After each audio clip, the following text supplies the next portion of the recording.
What's up, y'all? It's Diddy Conway, back again with another series. 5 great black sitcoms, 5 black sitcoms that are just okay, and 1 black sitcom that's underrated. With this series, I plan on putting each black sitcom in one of these categories, so if you like this series, let me know. Until then, enjoy this video, and thank you for all the continuous support that y'all are showing. I appreciate y'all. I'm smoking grits and selling chickens, call that painted lemons. It's Gucci. Lemons on the chain with the V cuts. Lemons on the chain. And to me, what makes a black sitcom one of the greats is that they are shows that are rewatchable and funny as hell. And they may or may not have been shows that I loved to watch at the time that they were created or not. Also, if they had a great message and a great storyline, it's probably going to be considered a great sitcom for me. But let's get into it and let me break it down. Coming in at number 5, Kenan and Kel. Oh, here it goes. Kenan and Kel, and honestly, although this could easily go in the underrated category, I'm going to show some love and put it in the greats category. Hey, I like this. I like this, nigga. I like this, nigga. Kenan and Kel got a spot on this list because there weren't many black kids on TV with their own show leading, especially at that time.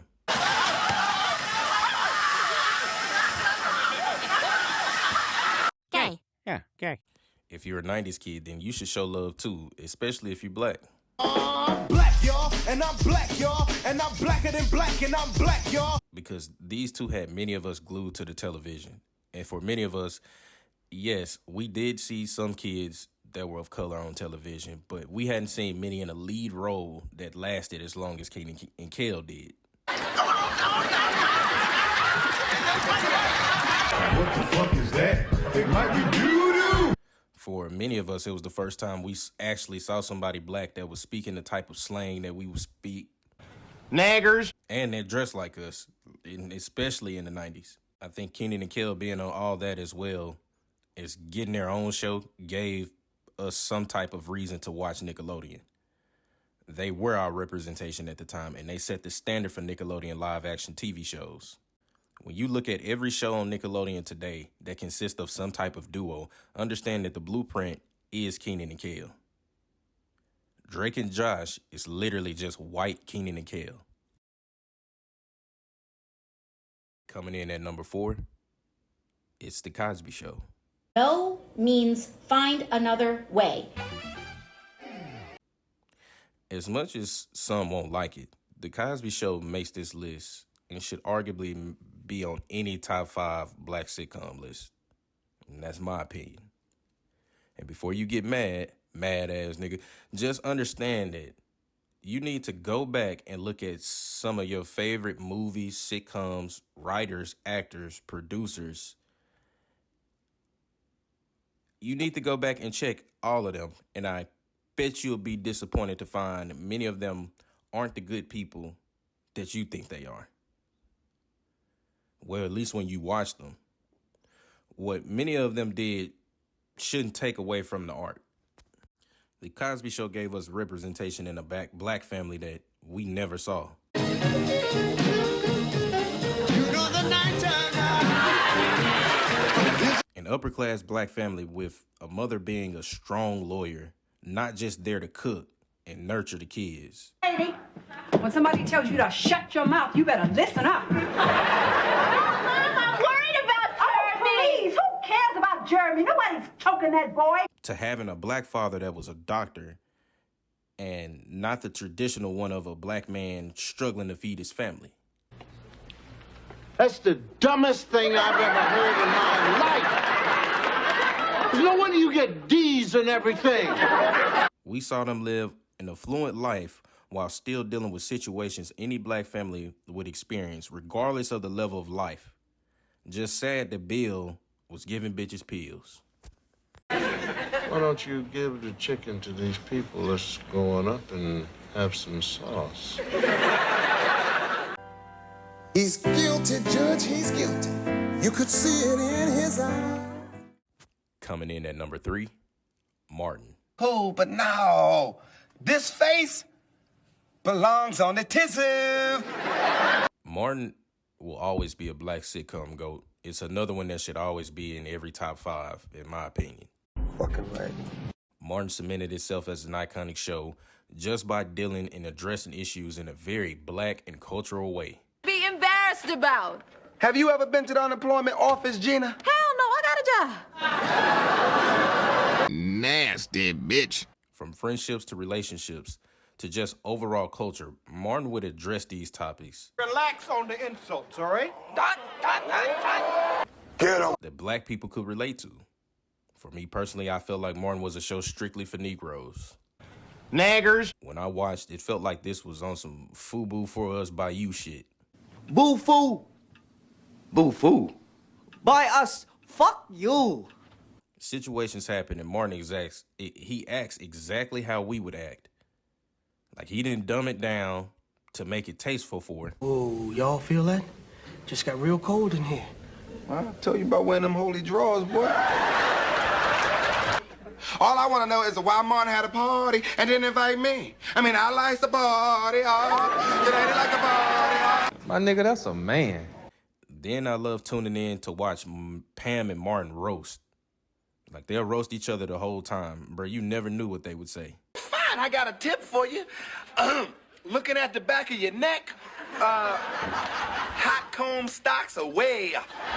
Take out your frustrations on me, man. It's not my fault you stopped growing after the 6th grade. Martin and her joked on each other like we do in the black community. Sometimes it's just pure talking shit. Even used to make this man break character. Hitting on you, little leprechaun.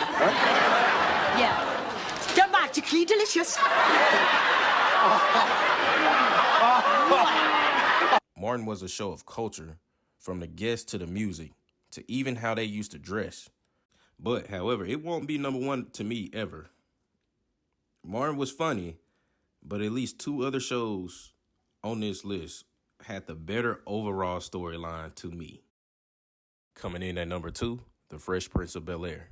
Now, for me personally, The Fresh Prince could have went number 1 or number 2 at the time of me doing this list. It'll have to be number 2 because that's just how I feel today. This is how I feel today. Getting to it, I love the balance that The Fresh Prince had as a show. You could go from sitting there crying, laughing at Will and Carlton's antics. And although I'm crazy, I can live without you. Man, sit your dumb ass down. And then you'll turn around and get taught a tough lesson from one of the greatest, if not the greatest TV dad of all time, Uncle Phil. Sometimes what feels good is wrong. I love the fact that this show taught so many of us different things, especially those that didn't have a father. Like it taught those kids that didn't have a father how to operate. And I think it's funny when people say it's not a relatable show because there are so many angles that it is. Nobody does anything without help, Will. People open doors for me, and I've worked hard to open doors for you. It doesn't make you any less of a man to walk through them. For men who didn't have their father, it taught them. For those that moved from the hood to the suburbs, it taught them. Hell, it even taught the upper and lower class black people that blackness is boundless. We come in all forms, from the hoodest person to the nerdiest. It didn't matter. We are all one. I'm not accepting no prep school, Bel Air bred sellout into my fraternity. Deuce! Get your ass. Black isn't what I'm trying to be, it's what I am. I'm running the same race and jumping the same hurdles you are, so why are you tripping me up? You see what I mean? Tackle how we have our own prejudice against our own people. I can remember when I went to college and I pledged, some of my friends, just different people that even tried to join different organizations. At some point, you hear about situations like Carlton where a person basically got denied because they didn't think they was black enough. And that was a real situation. Now, when I first saw that episode, I didn't really think much of it. Like, you understand, but you don't totally understand till you kind of get up there in age and you see it actually happen or you hear about it. So y'all pretty much just denied this man because you didn't think he was black enough. Oh, no, this can't be. We have our own prejudice within the black community, and this spoke to things like that. Seeing them how they did Carlton lets you know how we do ourselves as a people. The Fresh Prince was and still is considered one of the most recognizable shows of all time. Side note, Martin was a funnier show than The Fresh Prince. You smoking dick if you think it was a better overall show. It's funny that the last two on this list have the greatest theme songs. That's the video I need to do. Coming in at number 1, A Different World. It's a different world. Ooh, and where you come from. A Different World has to get my number 1 spot. You want to talk about black positivity? A Different World was entertaining as hell. You are my woman, and I love you. But if you ever tell me that you are not speaking to me for a week again, I will drop you like a bad habit. I love it when you take charge, Daddy. Give your meat a good old rub. Yeah, boy. A Different World is a number 1 for me because it was one of the first black shows that showed black people from different walks of life. Yes, you could have a regular perspective, and then I cut this on, and I saw black people of all shapes, sizes, different hair colors, or however you want to put it. It was more than just regular. Happy, nappy head niggas with the fingers on the trigger. Don't trust them new niggas over there. It showed that there are black people that do other things than just sports. We are doctors, we're pilots, video game editors. This show helped me not to limit myself in life. I could always watch, especially with the way they taught lessons. They didn't shy away from different topics like sex, AIDS, and others. You want it rough? I can play that way.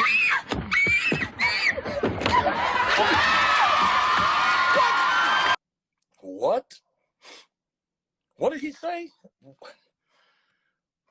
What? They tackle full force in a way that the young people of then and even of now can watch it and still grasp. All you people see is color. Your grandfather was an immigrant. You're American. My grandfather was born here, Duke. And you people still look at me as just another nigga. Naggers. This show made many, including myself, want to go to college. And I'm also sure it made many want to experience that college life. You can definitely say this show had a huge impact on me, especially making the decision to pledge the greatest fraternity in the world, Kappa Alpha Psi, Fraternity Incorporated. Yo to the Noops. The new big brothers of Kappa, land of the new fraternity incorporated. I'm alive, live. Zion chapter, here we go, sir. I used to love tuning in, trying to see if I could see a Noop chilling in the back with his letters on or something. But even just seeing all the frats and all the sororities on TV having that camaraderie, it just in their calf. Like, that was something I wanted to experience in life. A Different World was and still is a legendary show.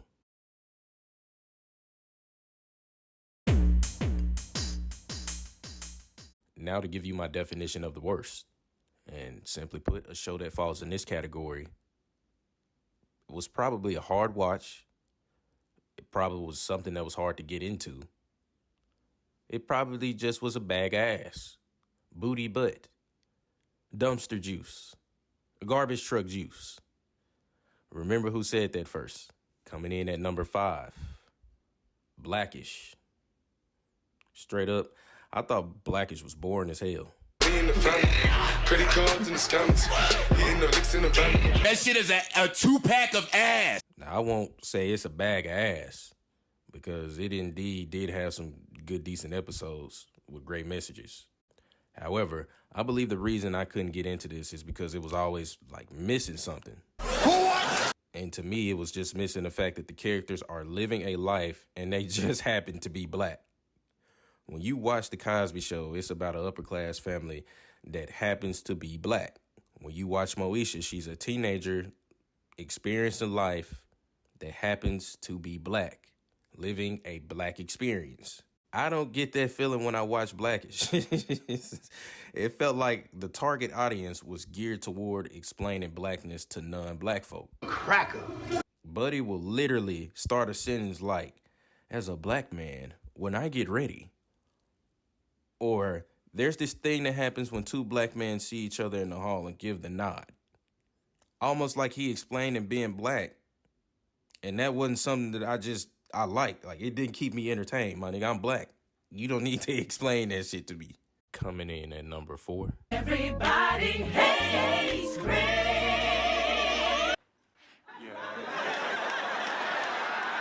I never liked Everybody Hates Chris, and I think it's funny as hell that so many people had the love for it, because it's a good amount of people that started to like this shit after it was canceled. Get the fuck out of here! I'm not believing this was one of the shows that you was rushing home to go watch, bro.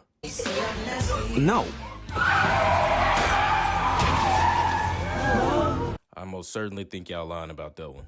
And if it was on, I'll watch. But after seeing this man just get shitted on repeatedly, even when he was right, I just changed the channel. By myself. Ma, Drew and Tanya sitting right there doing nothing. Why can't they help? Because I told you to do it. They made it look funny on TV, but Rochelle is a piece of shit. Easily one of the worst TV moms of all time. Like, we quite literally see her take a hot shit on this man and treat Buddy like he's nothing. But I say that for another video. To be real, this show was just take a hot shit on Chris. And rightfully so, because this show is called Everybody Hates Chris, and to a point, this is shit true. And coming in at number 3, what's happening? You walk into a house and you see a person on their telephone.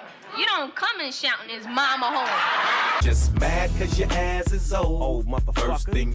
Hey, bruh. Rerun was Riri as hell. Boy, you can't tell me otherwise, man. Big back ass nigga. Are you making fun of me being fat again? You're not fat again. You were always fat. Although this show is legendary, I just couldn't get into it. I love the old time shows. Boy, I'm a TV Land baby. So I wouldn't hesitate to watch TV Land sometimes. But What's Happening ain't do it for me.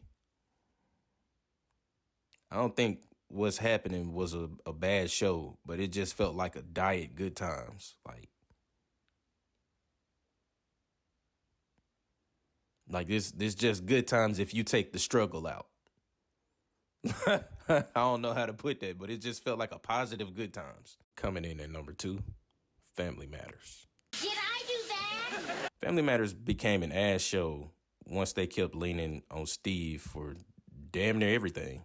Who put up these shelves, Ray Charles? Georgia. Now, did they have some episodes that definitely hit home? Yes. Did people like the show? Yes. But when you think about the greatest black sitcoms, it's not with the hard hitters.